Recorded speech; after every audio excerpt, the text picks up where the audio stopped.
Mesdames et messieurs, chers amis. Aujourd'hui, je m'adresse à vous pour discuter d'un sujet qui suscite de nombreux débats dans notre société contemporaine, les liens entre la franc-maçonnerie et les politiques anti-voile.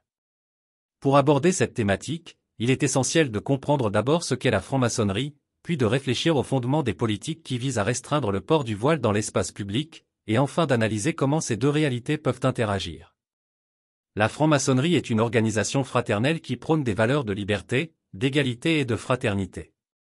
Elle repose sur des principes de tolérance et de respect des convictions personnelles. Historiquement, les maçons se sont engagés dans la promotion des droits de l'homme, de la laïcité et de la séparation des églises et de l'État. Ces valeurs ont contribué à la construction des sociétés modernes et pluralistes que nous connaissons aujourd'hui. Cependant, la franc-maçonnerie, avec sa nature discrète et ses rituels souvent entourés de mystères, est parfois perçue avec méfiance, alimentant des théories du complot, notamment à l'égard de ses relations avec le pouvoir politique. Les politiques anti-voile, quant à elles, répondent à des préoccupations variées. En France, par exemple, le débat autour du port du voile islamique est souvent teinté de l'idée de laïcité. Pour certains, le voile serait perçu comme un symbole de l'oppression des femmes et un affront aux valeurs républicaines. D'autres, en revanche, voient dans les restrictions au port du voile une forme de stigmatisation des musulmans et une atteinte à la liberté individuelle et à l'expression de l'identité religieuse.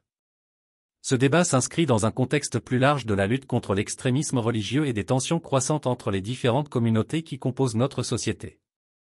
Il est donc légitime de se poser la question des influences qui façonnent ces politiques. Certains observateurs suggèrent que la franc-maçonnerie, en tant qu'organisation qui défend des idéaux de laïcité, pourrait jouer un rôle dans la formulation des lois et des règlements touchant au port du voile. En effet, plusieurs personnalités politiques qui s'affichent comme des défenseurs de la laïcité pourraient être liées à des loges maçonniques. Cela soulève des questions sur l'impact de ces croyances et valeurs sur les décisions politiques. Cependant, il est crucial d'éviter de réduire ce sujet complexe à une simple conspiration. La franc-maçonnerie, bien qu'influe dans certains cercles, n'est pas un acteur monolithique.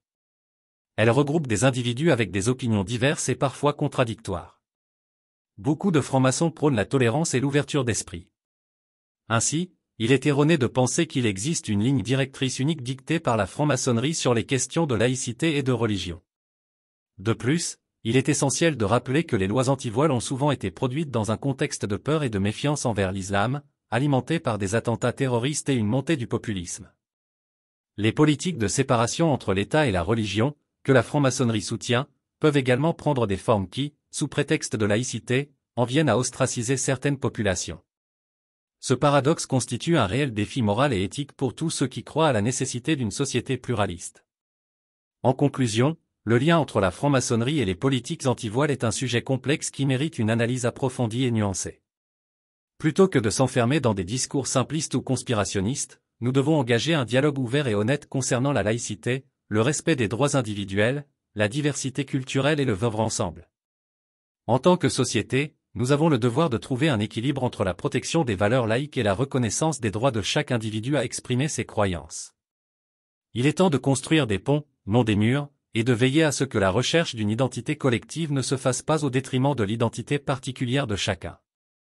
La franc-maçonnerie, dans son idéal de fraternité, peut jouer un rôle positif dans ce processus en favorisant le dialogue et la compréhension. Merci de votre attention.